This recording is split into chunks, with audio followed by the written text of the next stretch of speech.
Wanita ini baru saja dibebaskan dari penjara. Di musim dingin, memakai gaun musim panas. Pendeta datang dan memberinya sepotong tahu. Ada tradisional di Korea bahwa ketika Anda keluar dari penjara, Anda akan makan tahu. Dia melempar tahu ke bawah. Kenapa kamu tidak memakannya sendiri? Ternyata 13 tahun yang lalu anak laki-laki Won Mo diculik dan kemudian dibunuh.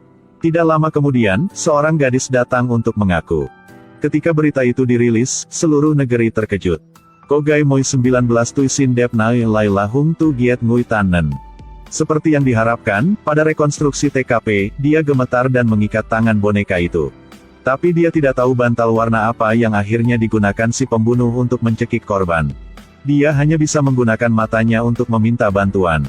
Baru setelah polisi yang berdiri di antara kerumunan itu menunjuk ke jam tangan coklat, dia mengambil bantal hitam itu. Dia mencoba untuk menjadi kejam, wartawan di sekitarnya terus-menerus mengambil gambar. Tapi saat menghadapi cahaya kamera, dia melepas topengnya. Ketika semuanya berakhir, dia melihat ke atas tebing. Di kejauhan, seorang pria memberi isyarat padanya untuk mencoba. Tidak salah, dia adalah pembunuh yang sebenarnya. Dan dia terpaksa mengaku sebagai gantinya.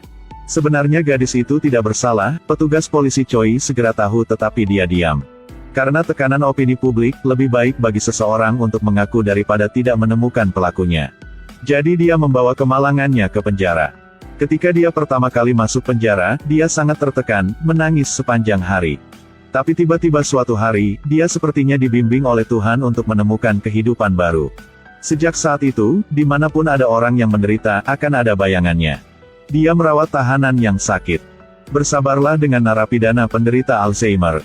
Bahkan ada orang sakit parah, dia tidak ragu untuk mendonorkan ginjalnya. Dia mencoba mempelajari keterampilan baru seperti memotong rambut, memasak. Semua yang dia lakukan sangat bagus. Juga mendapat pujian dari penjara. Tentu saja, Ibu Suci juga memiliki wajah lain yang tidak diketahui siapapun. Misalnya, wanita ini, masalah kecil apapun langsung memukul orang. Semua orang diganggu olehnya tetapi tidak ada yang berani memprotes. Gemja tidak berani mengatakan apa-apa di permukaan, dia merawatnya setiap hari selama 3 tahun. Namun anehnya, bahkan dengan perawatan yang baik oleh Gemja, penyakitnya semakin parah dan akhirnya meninggal. Pergilah ke neraka segera. Sejak saat itu, para narapidana memanggilnya Gemja, yang baik. Tapi tidak ada yang tahu bahwa itu semua penyamarannya. Baru pada hari dia dibebaskan dari penjara dia mengungkapkan wajah aslinya. Dia sudah merencanakan selama 13 tahun. Hanya untuk menemukan pria itu dan membalaskan dendamnya. Hari pertama setelah Gemja keluar dari penjara adalah pergi ke orang tua Won Mo untuk memotong jarinya dan meminta maaf. Menakut-nakuti pasangan itu sampai memanggil polisi. Dan seperti itu, uang yang diperoleh Gemja di penjara digunakan untuk operasi jarinya. Tapi kemudian dia mulai merencanakan balas dendamnya. Sebagai hasil dari menjadi orang baik di penjara selama 13 tahun, seseorang berhutang budi padanya. Begitu mereka mendengar dia ingin membalas dendam, semua orang ingin membantunya. Misalnya, gadis Suyang ini dan suaminya adalah sepasang pencuri. Karena satu perampokan gagal, dia dibawa ke penjara. Suyang awalnya mengira itu karena kesehatan yang buruk, kemudian mengetahui bahwa itu adalah gagal ginjal. Dia pikir dia sudah mati. Tak disangka, saat itu Gemja berinisiatif mendonorkan ginjal untuknya. Sialan, hentikan, diam. Sekarang Gemja membuka mulutnya, pasangan itu tentu saja tidak menolak. Gemja mengeluarkan buku suci dan merobek satu persatu dan akhirnya menjadi cetak biru senjata. Tapi di mana benda ini? Ternyata ada seorang saat masih muda menjadi mata-mata, ia terkena Alzheimer saat sudah tua.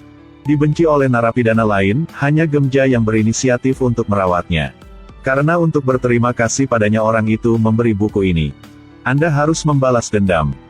Sangat cepat pistol itu selesai, tetapi karena desain pistol itu hanya bisa menembak dari jarak dekat. Sangat singkat sehingga Anda dapat mendengar detak jantung orang lain. Sekarang balas dendam sudah siap. Namun sebelum berakting, Gemja masih harus melakukan satu hal, yaitu menemui putrinya. Ternyata Gemja tidak berhati-hati ketika dia masih muda dan hamil. Dia tidak punya pilihan selain menemukan tuan baik. Tidak menyangka pria dengan penampilan lembut ini menculik seorang anak laki-laki dan membunuhnya secara brutal.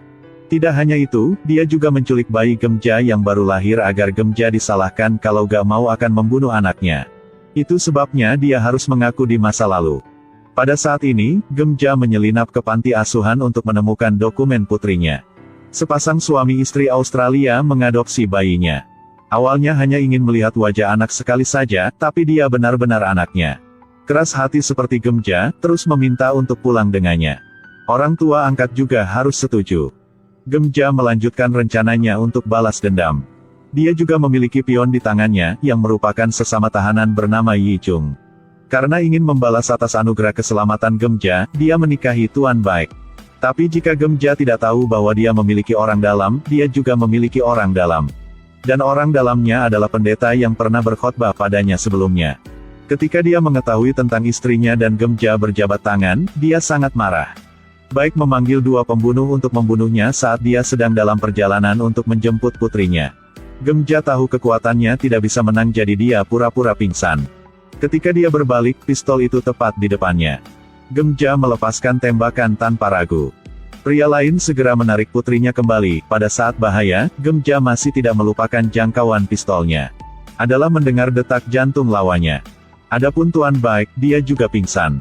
Ternyata Yi Chung memasukkan obat bius ke dalam nasi. Setelah Gemja tiba, dia mengambil sendok sup dan mendorongnya ke tanah, lalu menjadi gila memotong rambutnya. Dia memegang pistol dan mengarahkannya ke matanya, tepat ketika dia akan menembak, teleponnya tiba-tiba berdering. Dia mengangkat telepon untuk melihat, dan menemukan bahwa kabelnya memiliki pengait dengan mainan anak-anak. Di ujung saluran telepon ada kelereng oranye. Dia segera mengerti, di masa lalu, Womo bukan satu-satunya korbannya. Ketika dia membunuh seorang anak, dia akan menyimpan salah satu barang dari mereka. Dan karena Gemja mengaku padanya di masa lalu, jauhkan dia dari hukum. Kemudian dia membunuh 4 anak lagi, dan dengan sakit-sakitan rekam adegan-adegan itu. Sampai hari ini, dia masih tidak menyesali kejahatannya. Gemja mengatakan yang sebenarnya kepada petugas polisi Choi yang memecahkan kasus ini 13 tahun yang lalu. Dia sangat malu.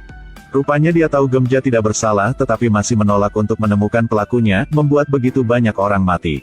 Keduanya menemukan orang tua dari anak-anak yang dilukai dan menunjukkan kepada mereka videonya. Melihat anak-anak sebelum mereka mati begitu menyedihkan dan memohon bantuan sangat menyakitkan.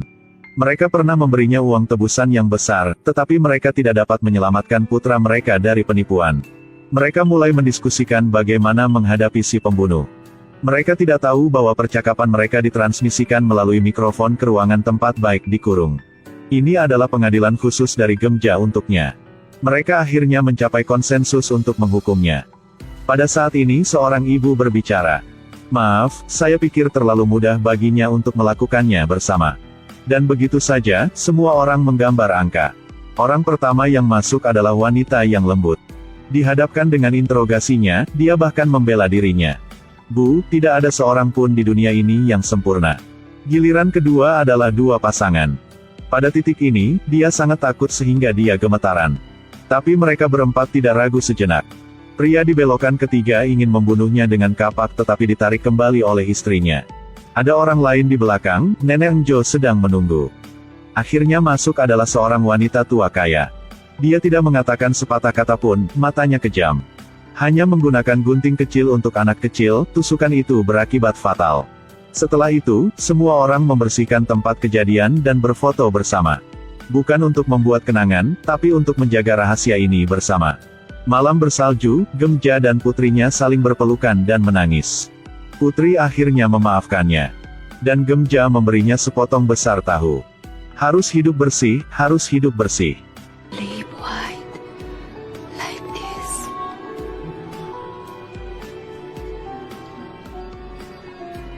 Ibu juga ya,